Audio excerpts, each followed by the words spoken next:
I was talking with Pearl Means before this, and we were talking about the fifth world, which the Native Americans say we have now entered.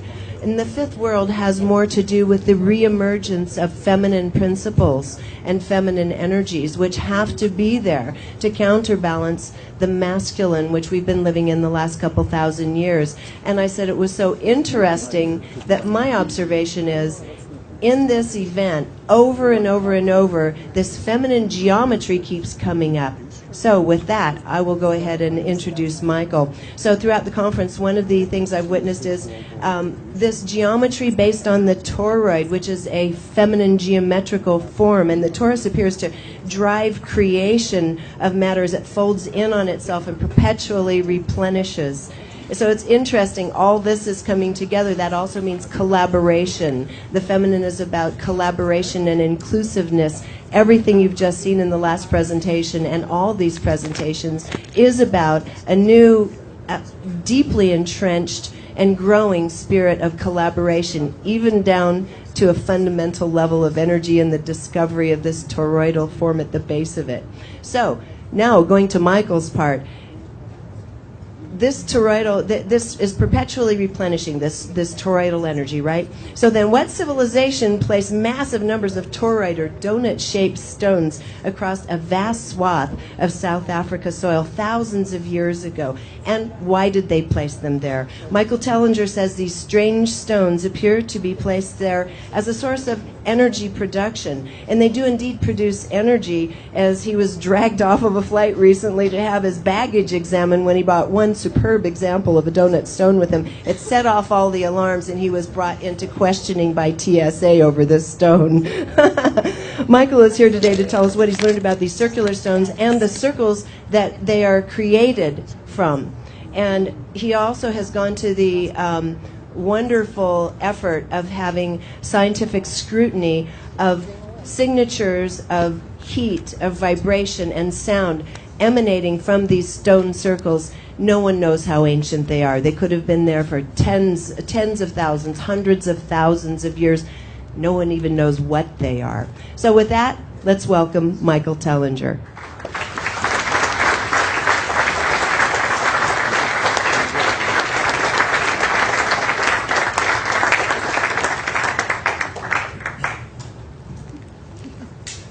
Thank you very much. I changed the slides. Is this the thing? Oh. Q. Is this the green button? Thank you. Bigger button. This thing here. Cheers. Well, thank you very much, ladies and gentlemen. So the first question, I guess, is what... Mike. Hello. Mike. Sound. Hello. 1 2 1 2 3. I can hear myself. So what does a guy that studies ancient civilizations and rocks have to do with breakthrough energy and new energy and free energy? Everything. Because it seems that we're finding more interesting answers to the questions of new energy and breakthrough energy and free energy from the distant past than what we're finding today. And this is what I'm going to be unveiling today, because this is incredible breakthrough information that needs to be shared with everyone. And I believe we're sitting right on the edge of truly giving the world a deep understanding of free energy by exploring the past. But unfortunately, we remain a species with amnesia. And this is a big problem for us. We have no idea who we are, where we come from, and why we're here. And in this deep state of amnesia, we forget that we can look at the past to learn about what we should be doing about the future. And this is really what I'm going to try and do here, is to connect the dots, to see what we can learn from ancient civilizations that can benefit us not only today, but into forming the kind of utopian future that we all believe we should have as living, breathing human beings, and not pieces of paper called straw men and things like that. or legal fiction and things like that, which I might get into if there's time at the end. So the breakthrough energy movement, here we are. It's the second year. I was in Holland last year, and so I come here with a heart filled with joy and hope, but at the same time I come here with deep sadness, because where have we gone in 1 year? Absolutely nowhere. The same talk about free energy and promise, and 6 months down the road and 12 months down the road, and nothing has materialized. And that is fundamentally what I have a big problem with. And the reason why things aren't materializing is because of the greed of humanity and this thing called money that keeps getting in the way. So my suggestion, because I'll probably forget to bring this up later, is this is a message to all the inventors, the scientists, the bright minds out there that are developing free energy devices. Forget the word funding. Forget the word production lines. Forget the word getting patents launched in favor of yourself for your thing that you've developed.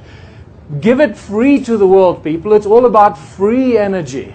Okay? If you give it out for free, write down the specifications, show the models, show how it works, make sure that you can at a push of a button, you can share this with the entire world within seconds. That is your best form of protection.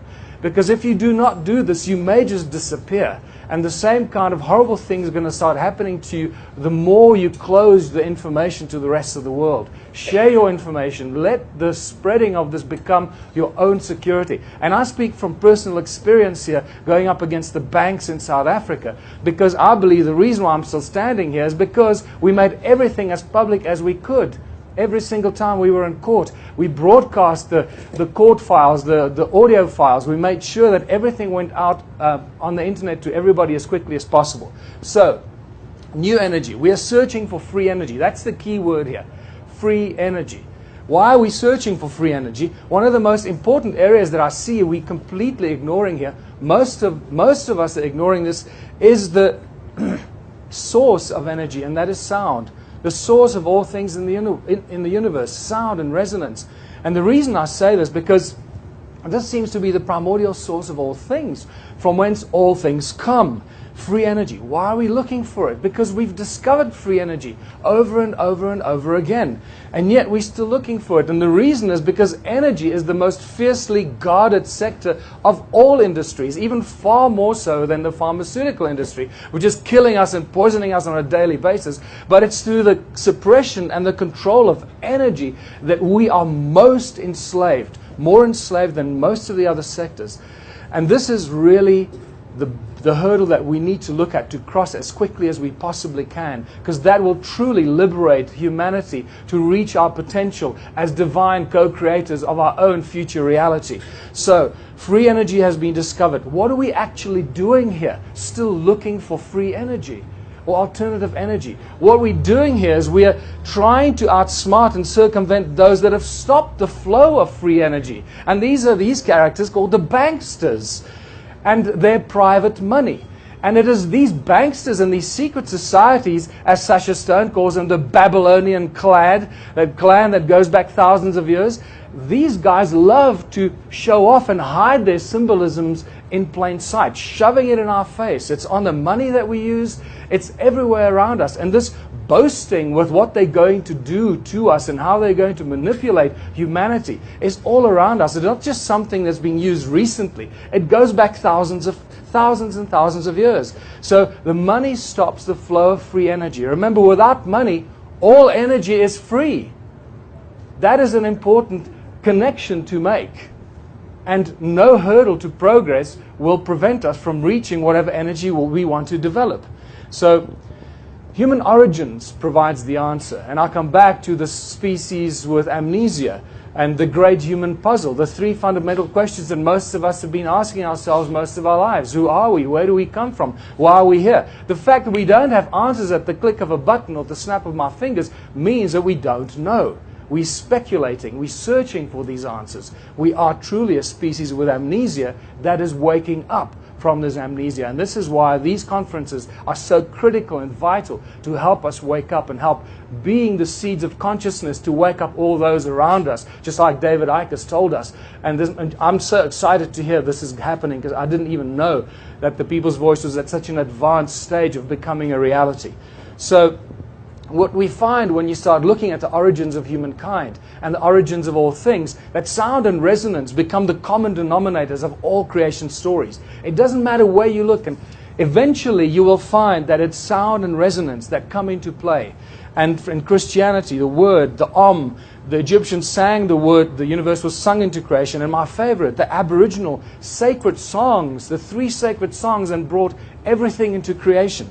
And just to describe, to demonstrate it with some illustrations, it's the 6 days of creation that are directly and instantly linked to sacred geometry, as we know. It's the 6 aspects of and sound frequencies, and it's all to do with resonance. The 6 aspects of the all-seeing eye of Horus. This one very obviously shows us that we're dealing with resonance and sound and harmonic ratios. And this is where it also gets far more sinister. Just like for thousands of years, or just like recently, these secret societies that John F. Kennedy exposed in his famous speech in 1961 that eventually, I believe, led to his assassination. These same secret societies are referred to go back thousands of years, and they've been leaving these secret encoded messages for us everywhere. And this is phenomenal when you start looking at the origins of humankind, how all this stuff is connected. You can't separate anything from anything else. And if you understand how to dissect it, it will give you information and lead you in the direction that we're hopefully going to get some interesting intelligence from. The hidden occult messages in plain sight, like I mentioned. Today, just as they were thousands of years ago, hidden occult messages of the controlling of the humanity for millennia. It's been going on for thousands of years. And the all-seeing eye of Horus, many of you may not be aware of this, is actually just the representation of the pineal gland. How they've taken control of our pineal gland, which is really to do with sound and resonance and frequency. It's a frequency receptor, receiver, and transmitter that should give us telepathic ability and qualities, which it clearly does not do.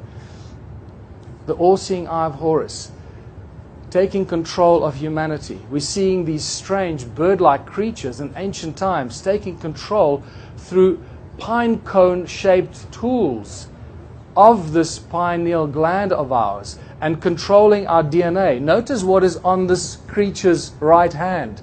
A very interesting circle with 12 cone-shaped structures moving towards the center. That becomes important in understanding how this stuff is shoved in our face as to the control of humanity.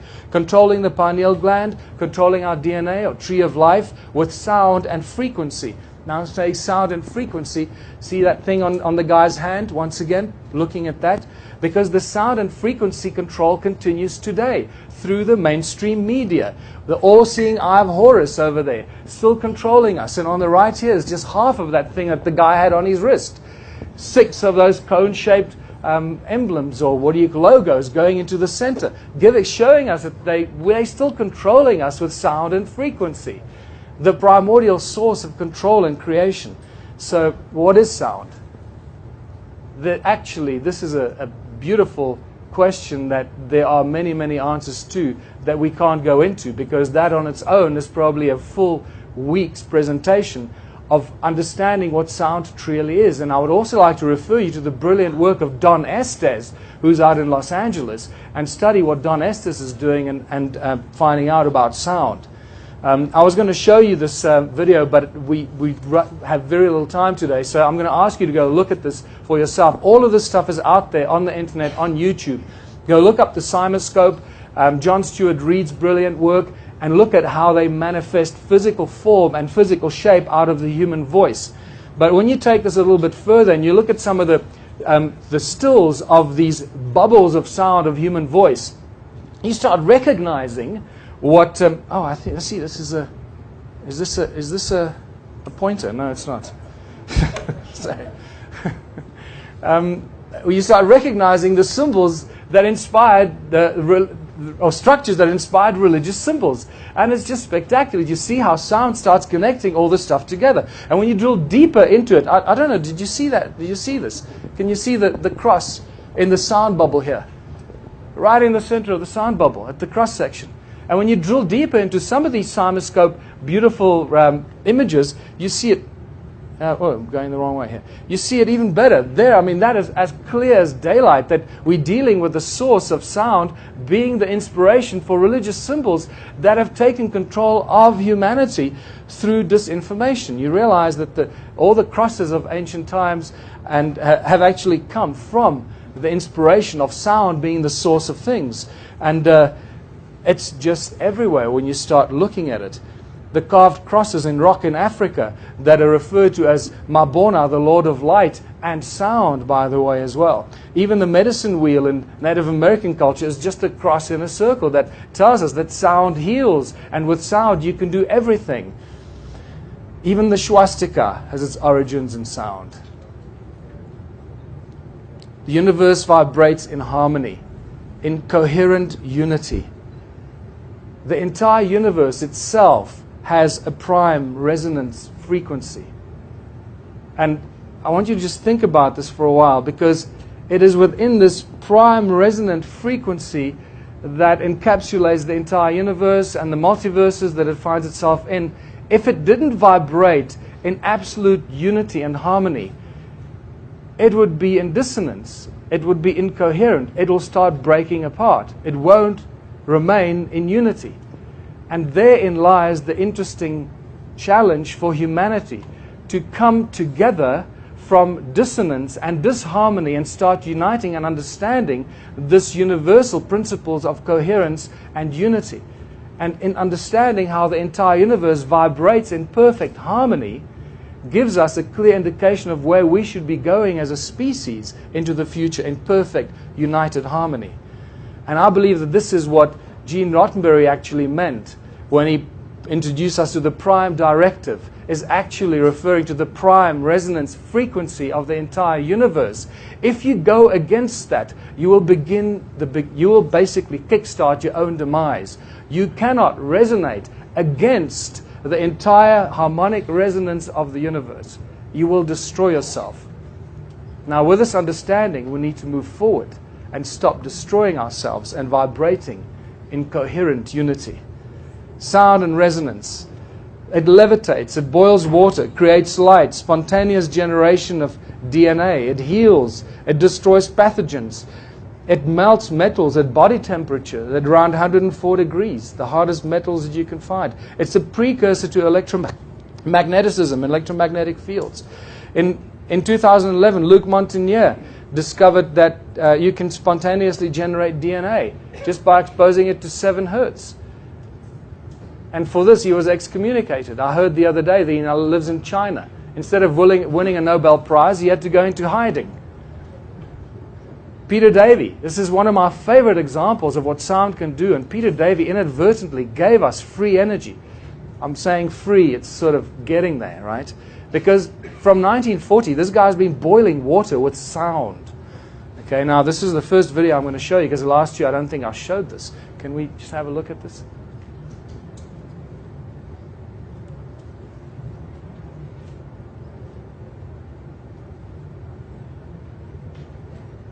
A 92-year-old Christchurch inventor claims to have come up with a novel way to make a cup of tea. He's invented a contraption that he claims uses the power of sound to boil water. Beverly Lockhart went to investigate. It looks like a desk lamp, is cool to the touch and appears to be doing nothing until it comes into contact with water. 92-year-old former Spitfire pilot Peter Davey claims his invention uses the power of sound to boil water. Yes, they're a bit baffled how it works. Nobody really knows how it works. Davey believes high-frequency sonic vibrations emitted from within the silver bulb cause the water to boil. He says the idea came to him 50 years ago when he noticed different saxophone notes caused different household items to rattle. The mains-powered gizmo has experts intrigued. Never seen anything like it in my life, as they say.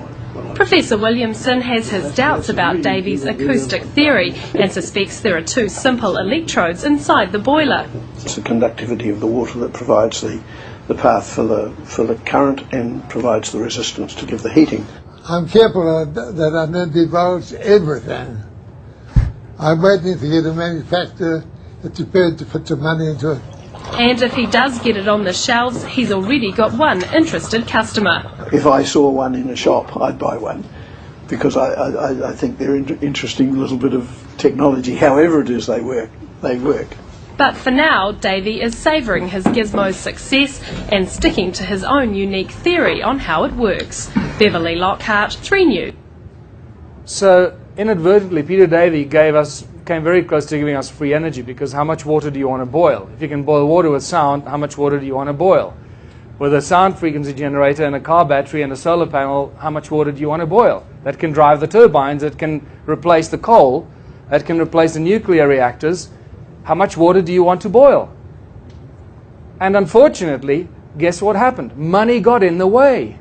Money got in the way. He died 2 years ago, taking the secret to his grave. I'm astounded in the whole world. I've been on this for 5 years now, sharing this information. And out of the brilliant scientists and minds out there, nobody has come up with this frequency that boils water. And the bright minds out there should be able to do that in 10 minutes flat in the laboratory. So please, people, if you know scientists and researchers that have access to laboratories that know how to do this kind of stuff, make them find out the resonance frequency of boiling water, and let's put this out there for free for everybody, not try and make billions of dollars out of it. And that was Peter Davey's problem. For 50 years he sat on this, trying to get someone to put money into it so they can create production lines, so they can sell it to the world. Therein lies the trip. That's what humanity gets tripped up all the time. The money gets in the way. Acoustic levitation. How many of you have seen this, just by show of hands?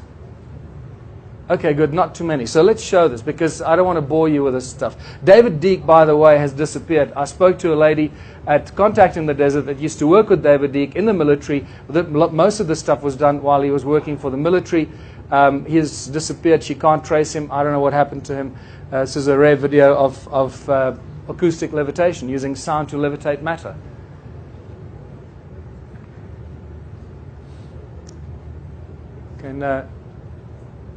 Can we click that and show it?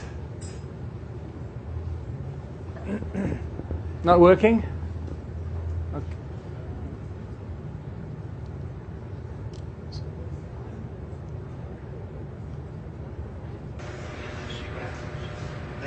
Notice there are two forces of the sound, two sources of the sound frequency, and these polystyrene items are levitating at the crossing point of the source.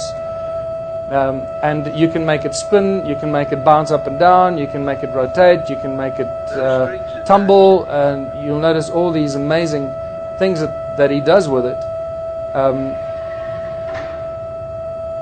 And it's important to see this, because we hear stories about sound levitating things, but until you actually see it, you still imagine it's just a myth, you know, some crazy old folks story.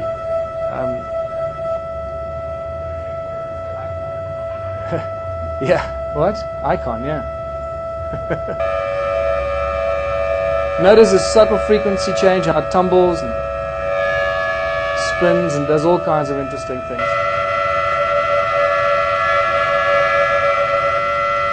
And the slightest frequency change and it starts to spin like crazy.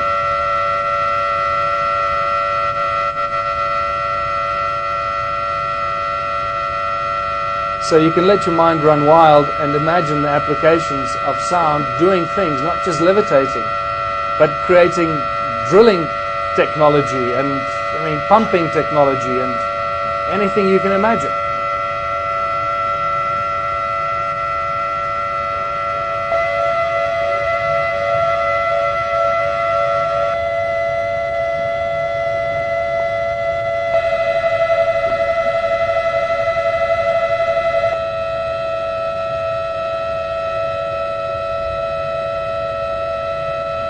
So you see, it's true. Sound does levitate. It's not just an old wives' tale. My favorite one is the Aboriginal creation story, because it really explains the sound and cymatics principle, how matter can be turned into sound, how sound can turn matter or manifest physical form, should I say, and how beautifully this gets explained in some of the latest cymatic experiments that have been done. Once again, I'll point you to John Stuart Reid and co. with a cymoscope, and you can see the picture on the right is actually one of theirs as well that shows you the torus field that these sound frequencies make. But the Aboriginal creation story says, time began when the supernatural beings awoke and broke through the surface of the earth. Can you see they're explaining cymatic activity? And they moved about the earth, bringing into being the physical features of the landscapes with their 3 sacred songs. I mean, this stuff is so encoded with advanced knowledge of sound and cymatics. And let's just show this little clip. This is from Hans Jenny's brilliant work in the 60s already, but it really shows you how sound can create mountains, not just beautiful patterns. And there's a lot more of this on the internet. Just go look for yourselves. Circular shapes appear, but these are in a state of continuous upheaval. The particles are pushed outwards from the center and inwards again from the outside, and at the same time they pulsate.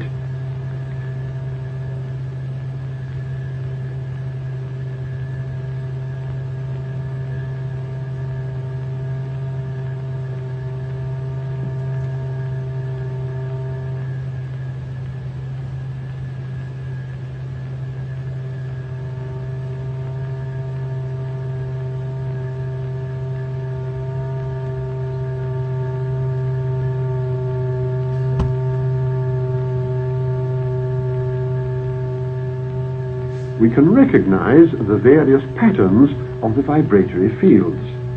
They move to and fro, unite, and separate again according to the vibratory state of the surface formed by the membrane. And we can, as it were, move over a landscape which is in a state of vibration. If we intensify the note, if we produce a crescendo for the ear, the masses are hurled outwards. We see fountains, eruptions, explosions almost. But invariably, the particles return to the center, so that here again, even under these violently dynamic conditions, we find there is circulation.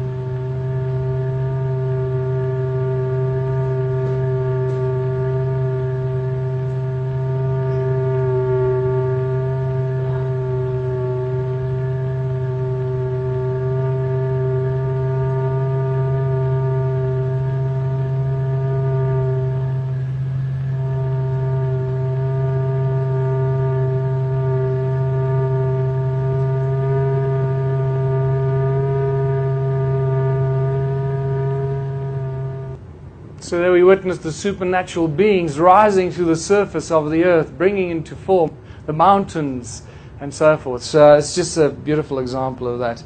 Sound is free energy. It's a primordial source of all things. And in fact, there's an interesting thing that I'm sharing with you here. The Aum actually equals 440. The numeric value of that is 440. And I refer you to Willem de Swart's brilliant work on secretnumbers.org. To verify what I'm sharing with you here. Nikola Tesla, I believe, actually did a lot more with sound than most of us would realize.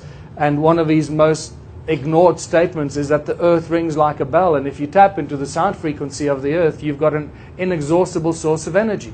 And I really believe that that's probably what he was using more than anything else, using sound of Gaia to generate the unlimited free energy that he seemed to have shared with us. And what does this have to do with ancient civilizations and our evolution of consciousness? Everything, because it's now very clear that the ancient cultures used sound and resonance and frequency to do everything they did. The spectacular structures that they built around the world, and all the mystery they left for us to unravel, we're starting to unravel it because we're starting to understand that it was sound that they used. This is brilliant, the brilliant work of... and now I have a complete blank, forgive me. I should have put it there on this with the pyramid being a giant sound vibrating dynamo. And this is interesting because there's some photographs that clearly show that there's still some interesting waves and frequencies coming out of the pyramid that we don't understand and can't explain. So there's a lot of support for this. Even in the symmetrical patterns that come out of Stonehenge clearly indicate that this is not an accident, that it was built with certain consciousness in mind and specific outcome in mind because of the coherent interference patterns that we find coming out of there. Ed Leeds Collin in southern Florida built Coral Castle. I believe used sound to levitate these things. And the reason I say this is because he did this incredible thing on his own, moving these giant blocks, carving them, moving them around, and building this whole place called Coral Castle on his own. And apparently he did this with what some schoolboys could refer to as ice cream cones in his hands. And this is why I call it the ice cream cone phenomenon. And I got very excited about this, and these are the little moments in your research, in your life of research, that change the way you think about things and how you see things, because I've been finding ice cream or cone-shaped tools around South Africa, around the stone circles, since the first day I set my foot there, and I found dozens and dozens of them, all connected to the stone circles and the ancient ruins that I've been exploring. And suddenly you start finding these cone-shaped tools in Egypt. You start finding them everywhere. You find them in the Rosicrucian Museum in San Jose in California. And guess what the cuneiform inscriptions on these cone-shaped tools tell us? That these were tools utilized for building the temples in Sumer. And they commemorate the building of the temples in Sumer. Cone-shaped tools. And we start getting an interesting common denominator here. The conical tower in Great Zimbabwe. And I believe there were actually 2 conical towers in Great Zimbabwe facing the sky. Were these possibly the tips of Caesar technology?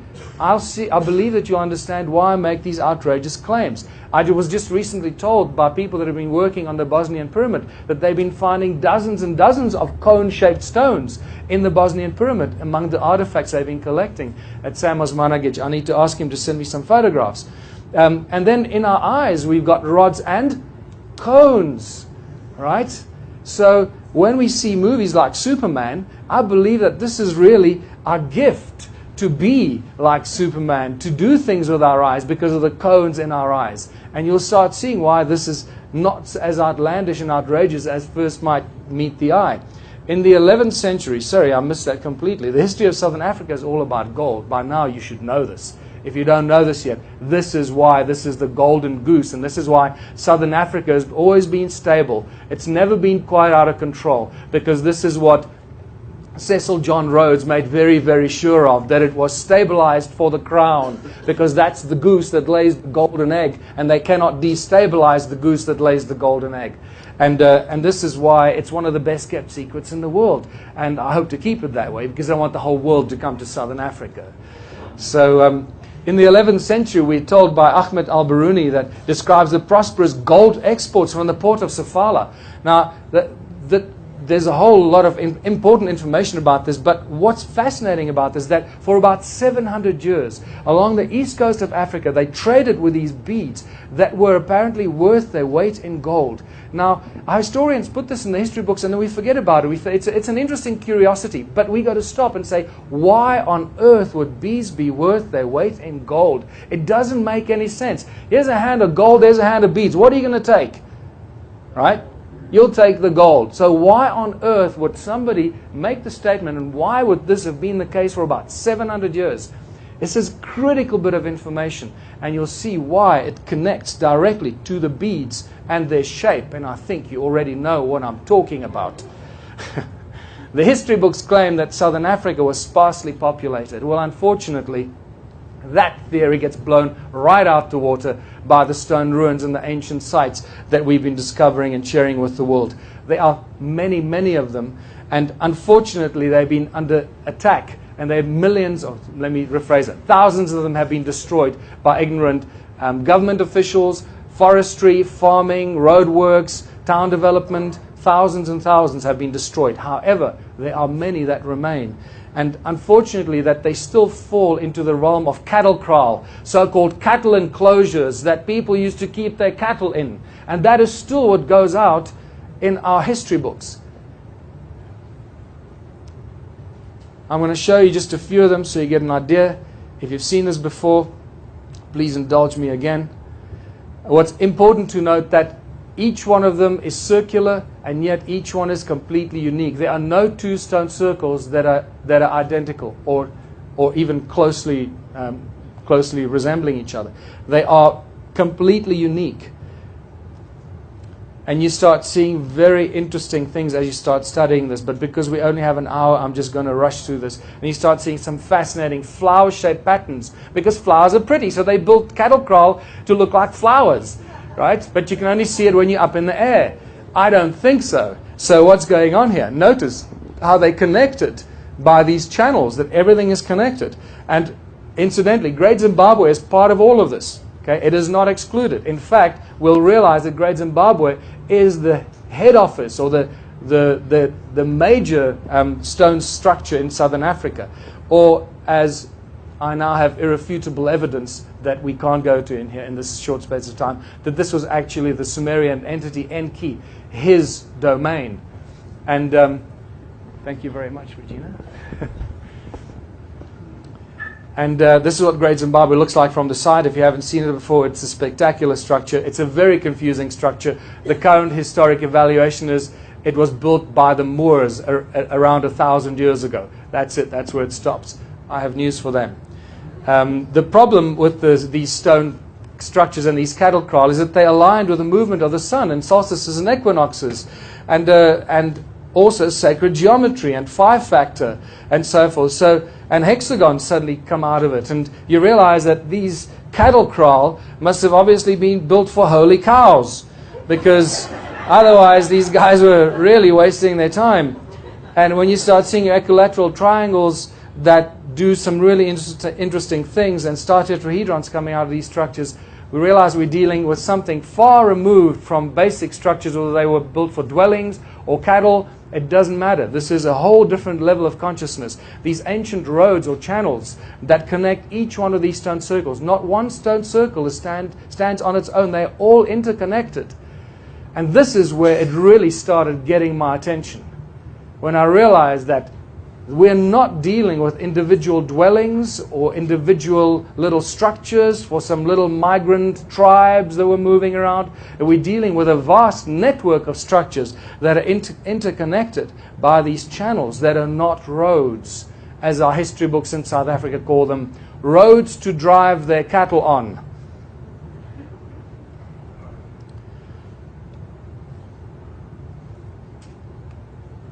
All of them are connected in one giant grid. Imagine most of southern Africa looking something like this hundreds of thousands of years ago. What is it all about? You already know. Archaeological drawings from 1939 show us that there are no doors and entrances. And if there are no doors and entrances and they're all connected, as you can see, like a bunch of grapes, sometimes singular walls and sometimes concentric walls. And now the plot thickens. And they're all connected. If they do not have doors and entrances, they cannot be dwellings. They have to be something else. And this is where it gets really exciting. Now we also get the real problem of agricultural terraces that cover more than 450,000 square kilometers in a part of the world that was apparently sparsely populated with hardly anybody living there. Who the hell was building the agricultural terraces, and who the hell were they feeding? And these terraces are everywhere. Once your eyes get sensitized and you drive around with me, it gets a little laborious because I keep stopping and taking photographs of everything like this here. But at least I can show you. Even on Google, when you start looking around, you'll start seeing these terraces everywhere. And on inhospitable steep mountains in Lesotho, where there shouldn't be any terraces, there are terraces. And here you have a beautiful example. This is right up the road from where I live. I live right in the middle of these ancient structures. I moved away 5 years ago from the craziness of Johannesburg, and you can see the channels, the terraces, and the stone circles all held together like a giant spider's web, holding them all together. And on top of the mountain, it looks something like this. It goes on from this particular point about 60 miles in a 360-degree circumference. So what's this activity all about? Once again, it's all about the gold, but you already know this. And what do ancient texts tell us? Ancient texts tell us that we are now discovering some interesting interference in human activity by these groups of beings called the Anunnaki. And I cannot stress enough, for those of you that are still speculating or wondering about this, I cannot stress enough the importance of the influence and the interference on human activity by these entities called the Anunnaki. And I urge you to go and do some more research on this, because we don't have time here today. The Sumerian tablets repeatedly refer to as this place called the Abzu, and Enki, the supreme creator god in Sumerian culture. And Abzu has been giving many meanings, but the primary reference is this is where the gold came from. So if we can find a vast vanished civilization that is connected to the mining of gold, then we must have discovered the Abzu. And this is what I'm sharing with you. Enki's special place below the equator where the gold came from. South Africa and Zimbabwe mainly, with a little bit in Botswana and Mozambique as well. In the Abzu, Enki plans was conceiving where to build his house, where for heroes' dwellings to prepare, where the bowels of the earth to enter. Some of these translations are spectacular. Primitive workers shall be created. Our command he will understand. Our tools he will handle. To the Anunnaki in the Abzu relief shall come. This is the planning of the slave species. The Lulu Amelu, the primitive worker, to help the Anunnaki get the gold out of the ground. And there can be no doubt that it is gold that this is all about. I've taken it out of my presentation because it's just far too long. The gold on its own, as you know, is probably a full-day discussion, just why it was gold that they were after. And it is also at this moment, I believe, that Enki did what Gene Nottenberry, where I mentioned earlier, first brought to our attention, that he did not breach the prime directive. Because if he did so while he was cloning this new species to help them dig in the ground, he would have initiated his own demise. That he gave the creature enough memory, if you can call it that, in what the Anunnaki or the Sumerian tablets called the entwined essence. Isn't that a far more eloquent term for DNA? The entwined essence than what we use today. And in the entwined essence, he gave us sufficient space so we can grow and evolve, not just physically, but also consciously. And this is exactly the stage we're at. Contemplating our own consciousness and our own existence and finding some fascinating answers. And this is where we see Enki's house, his technology, and what they were doing. In the midst of the Abzu, to a place of pure waters, Enki betook himself. In that land, a place of deepness, he determined for the heroes into the earth's bowels to descend. The earth splitter, there Enki established, therewith in the earth a gash to make. And I'm going to show you the earth splitter. By way of tunnels, earth's innards to reach, the golden veins to uncover. How many of these ruins are there? If there were a few hundred or a few thousand, I'd say, you know what, I don't know. But unfortunately, that is not the case. In 1891, Theodore Bent theorized, or he guessed, that from horseback, that there were about 4,000 of these structures. You know, I can still deal with 4,000. But by 1974, Roger Summers did a count based on the technology and available information he had, and he came up with a really nice number of 20,000. By now, we're dealing with a vast vanished civilization already. But it doesn't stop there. It gets far freakier than that, people. Much freakier than that. I entered in 2007, and 6 months later, or 12 months later, I counted more than 10 million. No, I did not count one by one. I've had that question before. But I'm not going to go through the lengthy process that I took. What kind of stone is it? Let me just go back here, because more than 10 million. I hope this penny dropped for you. More than 10 million stone ruins. Clearly, there is something going on here that we got no idea about, that history has never recognized. A vanished civilization, we have no idea or clue about what they were doing. But now we do. And that's why we're here. And guess what? They had advanced knowledge of the laws of nature and sound as a source of energy, which I'm going to show you. And this is where my real breakthrough moment came, when I realized that the stone they used was a special kind of stone, mostly known as hornfels. They also use a very dense kind of dolerite, which to an untrained eye looks just like hornfels. But the common denominator they have is that these stones ring like bells. They conduct sound. As you can see, it's a black stone on the inside, and it's got this grey, this reddish-brown skin that grows on the stone. That's referred to as patina. This patina grows thousands of years per microscopic layer. So when you pick up tools and artifacts that have got patina of several millimeters thick, it means that that tool or artifact must have been created hundreds of thousands of years ago, not just a few thousand years ago.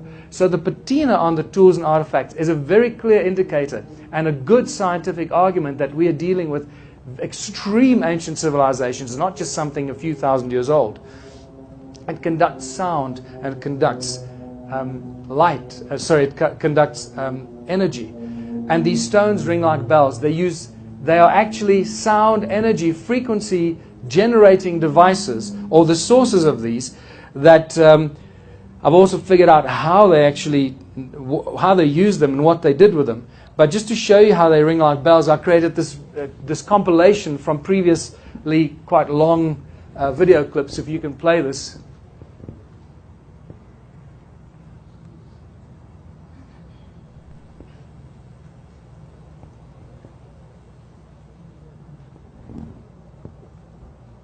Let me also just show you how some of these other stones ring like bells.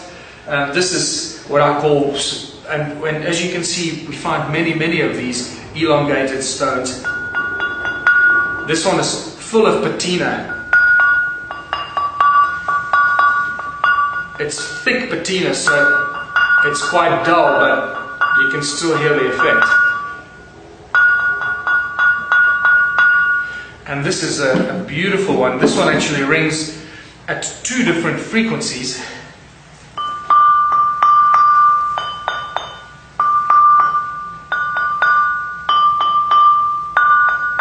Dun dun dun, dun dun dun. They're quite large. Look at this. Look at this one. And it looks also like it was inserted into something up to that point. And also, remember, they all ring like bells. This one is no exception.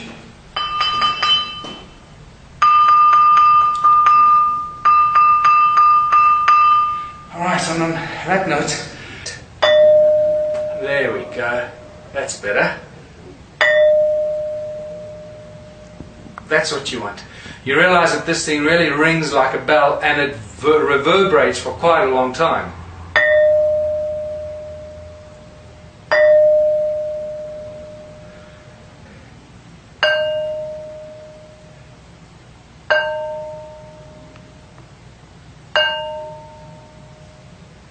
And there you go. Demonstration how these stones ring like bells, and they were used in all kinds of ways and fashions, just like the ankh, to create specific vibrational frequencies and specific notes to use as a form and a source of energy. Thanks. So the next question is, well, what are these stones made of? Well, they're made of a lot of iron, and made of mostly this other stuff, the second most abundant element on Earth next to water, and that is quartzite or silica.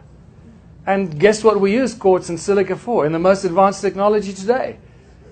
And so what are we learning from this? We're learning that you don't have to extract the silica out of the raw material to put it into fancy, shiny little metal boxes to sell to people, because you only do that if you want to sell it. If you know how the stuff works, you leave it in its original form because it's infinitely more efficacious in that original form. You're not breaking its energy around it by extracting it, because you want to sell it, and leave it in the stone. This is why the ancients worked with stone, because they understand how to use silica, how to use the laws of nature, and all these things around us for their own benefit.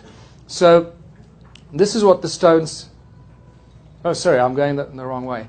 And now that we know that you can store digital information in crystals, large amounts of terahertz in real crystals, you no longer need little chips that we put in our computers. I'm suggesting that hold on to your crystals, because there's a new law that's going to be passed that crystals are now suddenly illegal. Because now, we can't have people storing trillions of terabytes of information into one crystal. That's not good for business, is it?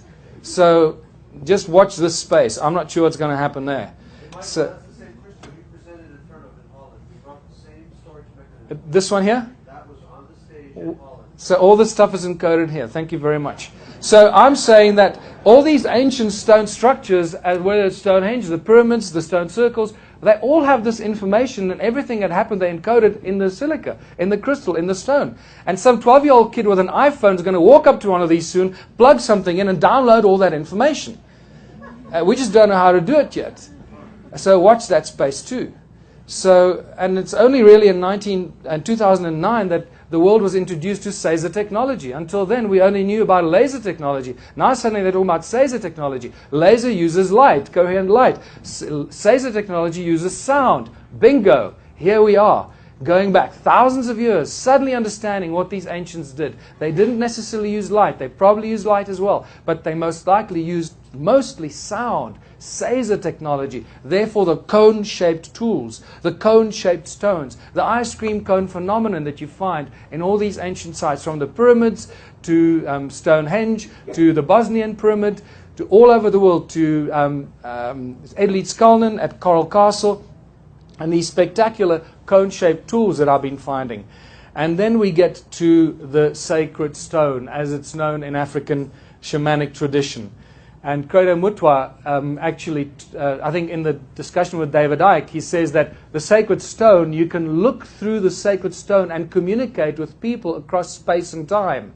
That was a shamanic way of telling us what it actually is. I think you know where I'm going with this, right? So, where's a flagship among these ruins? Adam's Calendar is the flagship, absolutely no doubt. It was rediscovered by Johan Heine in 2003. Baba Credo Mutwa was initiated there in 1937 as a young shaman. He calls it the birthplace of the sun, or Inzalo Yelanga, where humanity was created by the gods, not just any kind of gods, one specific god known as Enkai, in Sumerian known as Enki. And here we have African culture connecting with Sumerian culture. Bingo, we have a place where all this stuff apparently went down. And you know what? You do this with this information what you want. I'm going to leave it up to you. The interesting anomalies at Adam's Calendar are, and I used to use that as a little curiosity for all the macho guys that came there with their wives, you lose GPS signal. As you walk in there, as you cross the imaginary line, you lose GPS signal. And it's really a curiosity until we discovered why the hell that's going on. So that's what it looks like from the helicopter. The tree on the right is north, the tree on the left is south. The two stones in the middle are the central calendar stones. Look at them as like vibrating plates more than anything else. And down here is east. That stone over there is a Horus stone, actually a Horus-shaped stone that marks the rise of the sun in the east.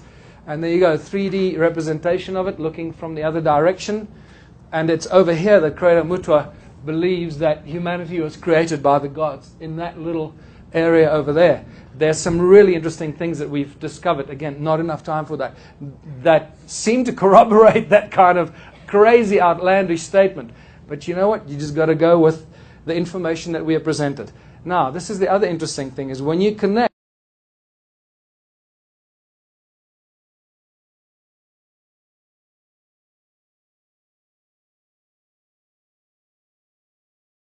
the Anunnaki and Enki himself, or at least he commissioned it, and the numeric value for the biblical Elohim is also 31, and it just so happens to be on the 31 degrees east longitudinal line. So you start seeing very interesting connections that are happening here. And how old is Adam's Calendar? Well, I found this interesting translation in one of Sitchin's works that pretty much describes Adam's Calendar almost. I've nearly fell on my back when I found this. It says, 40 Shar after arriving on Earth, Enki built a special place of observing in the deep Abzu on the edge of a cliff, aligned with his abode in the north and the peaks. It's like, you got to be kidding me. It's like, I read this over and over again. I couldn't believe it. I could find something like this. And when you do the numbers, based on what Sitchin gave us, it makes Adam's Calendar, or Enki's calendar, about 285,000 years old. And if that's where humanity apparently was created, guess what? The numbers still fit, based on the mitochondrial Eve theory, isn't it? Or study. So what are these stone circles for? And I think you've already figured this out for yourselves because you're a smart bunch of people at an energy conference, right? And you can see that these stone circles, all of them resemble cymatic patterns, cymatic shapes. And that's exactly what they are. They're just cymatic patterns representing the sound frequency in the earth at that specific place. In other words, each stone circle is an energetic plug point into the earth, sucking out the energy through sound at that particular space.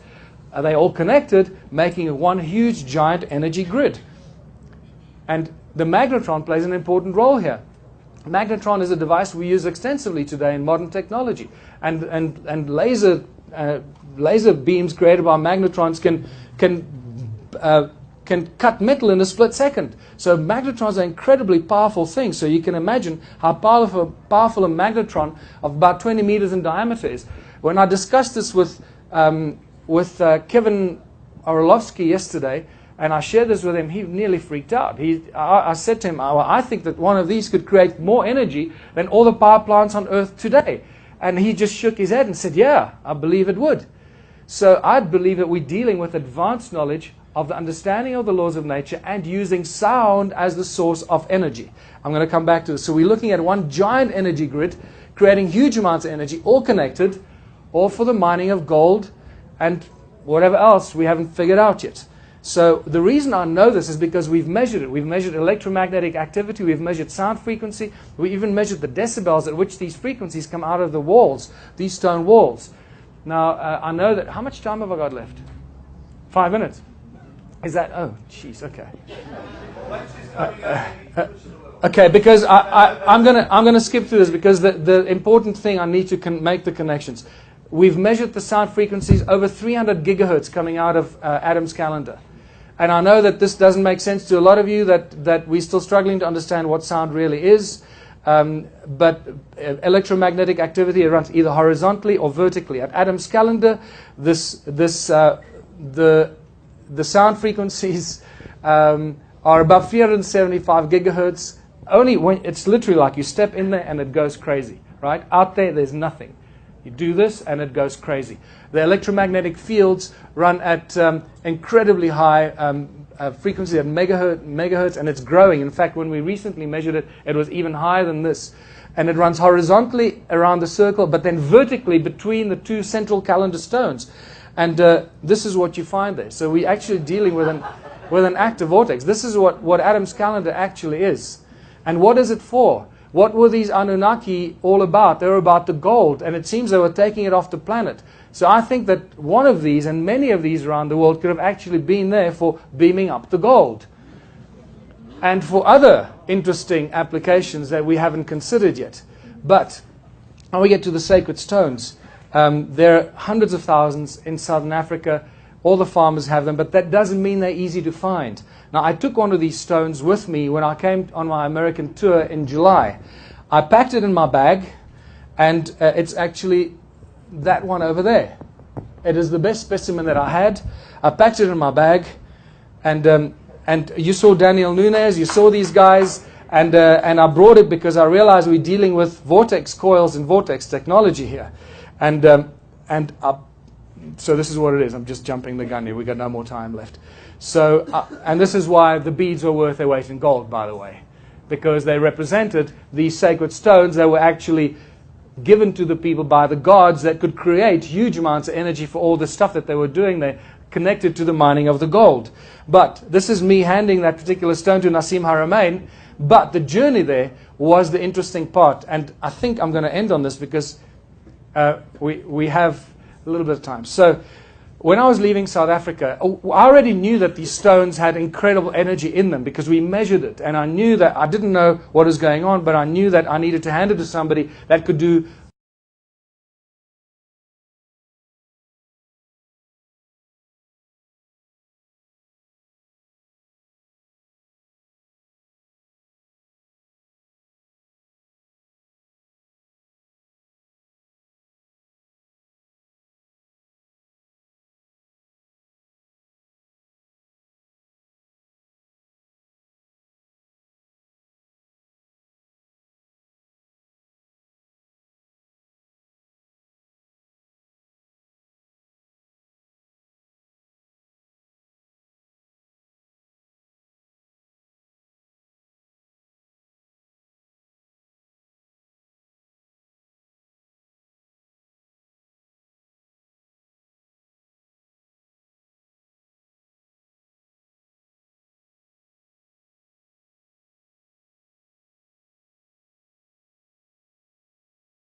not allowed, but African curios is allowed.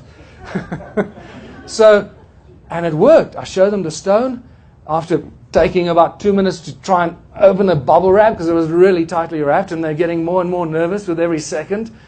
And what I did not know at that stage is, as I'm showing them this, I said, you see African curios. And I go, there was one African guy there.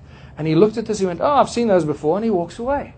While the other guys are still shaking their heads, they don't know what's going on. Okay, well, put it back. By this time, the captain's come out there. He says, what the hell's going on? If this plane isn't in the air in 2 minutes, I'm offloading the plane.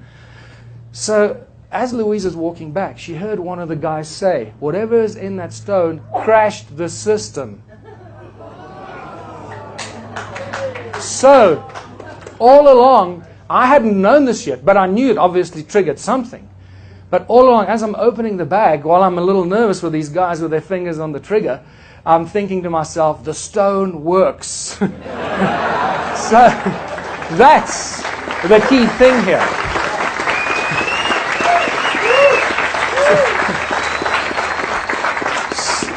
You can imagine, they scan these bags with all kinds of things and probably ultrasound frequencies. One of those sound frequencies must have gone into the center of that and created a pulse that just shut the whole system down.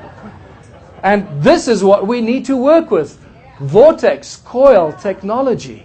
And I believe that if it's made out of stone, it is infinitely more powerful than if you make it out of wire. So I've been talking to Daniel and to Randy about how we take their knowledge and convert it into these. Maybe we take these stones, we measure them, we image them, we print them out of the 3D printers, then we cover them by crushed dolerite, and we've got a simulated sacred donut that will hopefully... Yes, sacred. Randy's donuts are going to become sacred donuts. So we have free energy, people. The ancient civilizations of Southern Africa have given us free energy, and we just need to figure out how to tap into it. My brief discussion with Kevin Orlowski yesterday made me very excited because I believe he's one of the few people that will understand how to do this. Now, I'm not going to go through this. You can look at this, the transport, levitation, the electromagnetic, the channels between the circles were actually transportation devices, things levitated above them. It's called quantum locking. Go look it for yourself. You'll freak out when you see it. It's beautiful. But I want to share this with you because this is really the major breakthrough, and I'm going to take 5 more minutes to end here.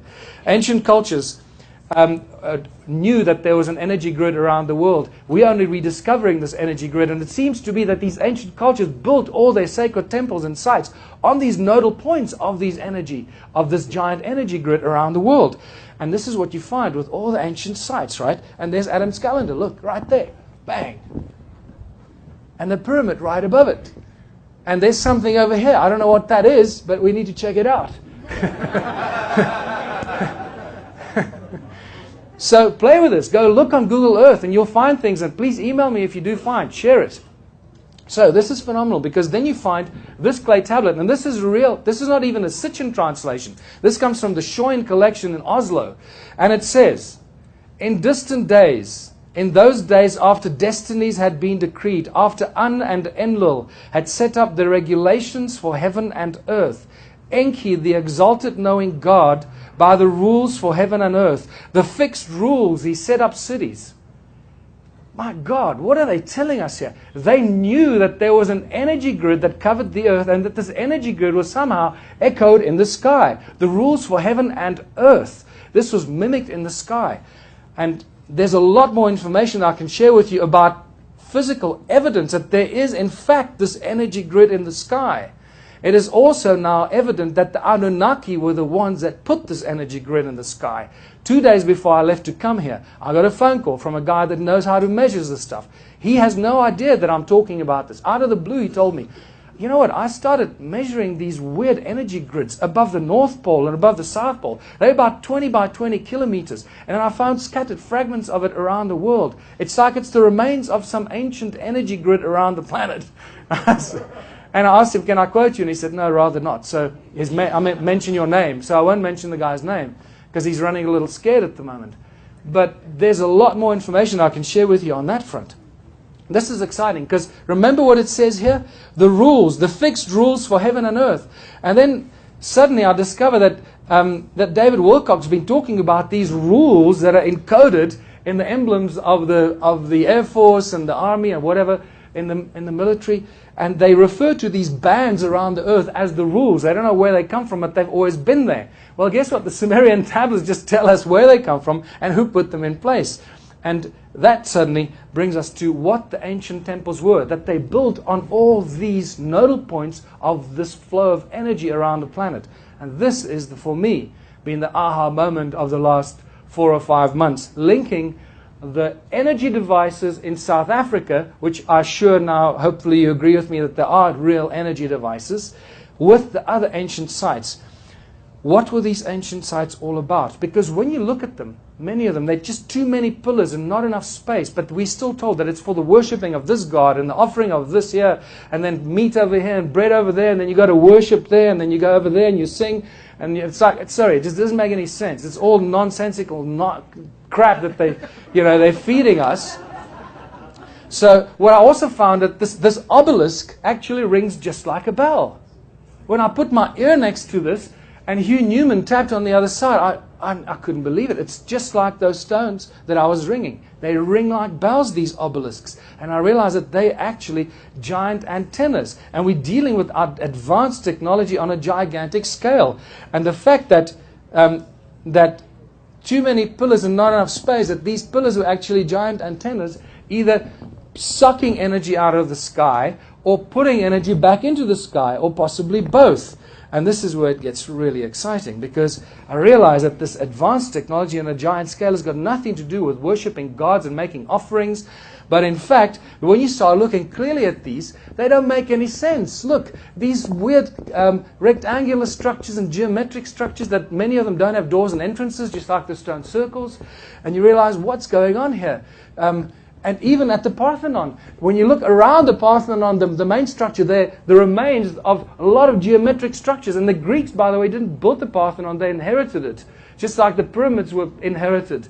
And when you start looking, and there's this amphitheater that leads to this entrance, and it's connected to this entrance. Too many pillars, not enough space, weird geometric structures and shapes that don't make any sense. And here you got another one, these giant things connected to what they say is the dwelling quarters, the living area. But it doesn't look like a living area when you look at it at all, actually, because many of them have weird looking entrances and it doesn't make any sense. And this is one of my favorites. Look at these, just these bloody pillars like going crazy, and then that big open area over there, and then you got concentric circles in front of it. What the hell's going on here? I momentarily forget. Sorry, I should put it up there, and I'm silly. Yeah, and this is why I found a table next to where Louise and I are visiting some friends in Johannesburg, and there was a book next to our bed of aerial photographs of ancient sites. And this is when I had this epiphany, when I started, because you don't often see aerial sites of ancient sites, aerial photographs of ancient sites. And this is where the penny dropped for me. I realized that the temples are actually templates, and you start seeing that it's got nothing to do with worshipping, that these are actually templates and they're giant energy circuit boards. That's what we're dealing with. And it changes everything, people. Now we got a connection to the stone circles in South Africa generating energy, and you realize that this is a whole different kettle of fish. Right?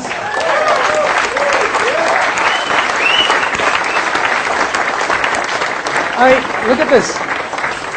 You know, this gigantic. What is this made of? Silica and gold and you know, silica. Giant pillars made of silica. It's insane. Okay? And when you start looking, now you just go crazy. Please go and look for this. You're going to go nuts. You're going to stay up at night. And they use water, not just silica, but next to silica, water is just as conductive and contains memory, stores information, just like silica. Angkor Wat, surrounded by silica. And when you look at Borobudur, when you look at the aerial photographs, it looks like it's alive. I took it out of here because I thought it'll save time. It didn't really. But it looks like it's alive. Borobudur, it's like vibrating on the photograph. And you realize that these are all energy generating devices. Those are just large versions of these, connecting to the circuit board over here. right? And guess what? And it continues. Even the Mayas, the Mayas and the Aztecs, they just anthropomorphize these layouts of circuit boards so that it doesn't give it away, and you put human beings in there and hides the real purpose for what it is. And the pyramids, all that the weird mastabas around the pyramids, the geometric structures around it. Look, there you go. There's one pyramid, second pyramid, third pyramid. And you realize that that's what these things really are. And this is the rules, the energy grid around the earth. And guess what? The human sound was the energy that fed the needs. And this is, I believe, these circuit boards were the energy devices that kept this energy grid around planet Earth. And humans were the providers of the energy through their sound. This is why they've got amphitheaters connected to these circuit boards. They get a bunch of people in there, they get them excited, they create a lot of sound, and they kickstart this whole circuitry. And this doesn't, not just in Greece, but in other ancient sites. There's your amphitheater connected to the circuit board. And there's another one, amphitheater connected to the circuit board up on the mountain. We are the source of our own enslavement, people.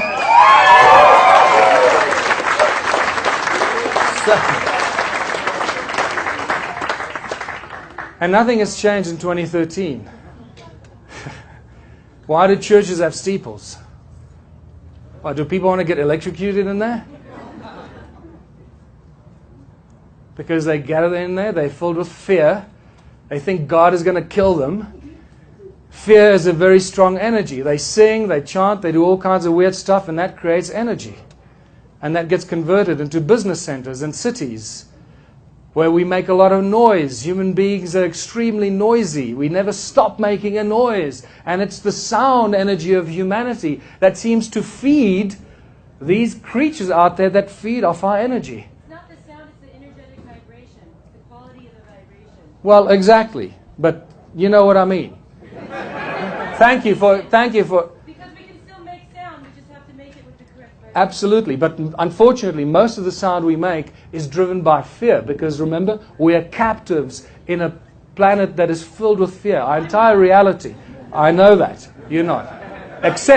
All of us except you. Because believe me, on some level, you're still filled with fear that you may not recognize. It's unfortunately a very powerful thing. These guys have been at it for thousands and thousands of years. They are masters at manipulation. And these are the connecting channels that connect the cities that make the noise, just making more noise. So, people in cities are the source of our energy. And on that note, what have we learned from this? I'm going to leave this up to you, because this is all in my new book called Ubuntu Contributionism, Blueprint for Human Prosperity, A World Without Money. And this is where this was leading to. Because, thank you. So, I'm going to finish here and ask you to please leave from here, because I haven't really shared the last, most important part of this presentation. Leave here and be a seed of consciousness. Don't be fearful of what you know. Share it with everybody, because once they've heard it, they cannot unhear it. And whether they know it or not, they will resonate that knowledge and that information with everyone they come into contact with, even if they don't come into contact with them. They will themselves become seeds of consciousness. This is how we're going to exponentially grow this consciousness and release ourselves from this prison planet that is really not our destiny. So thank you for listening. There's a...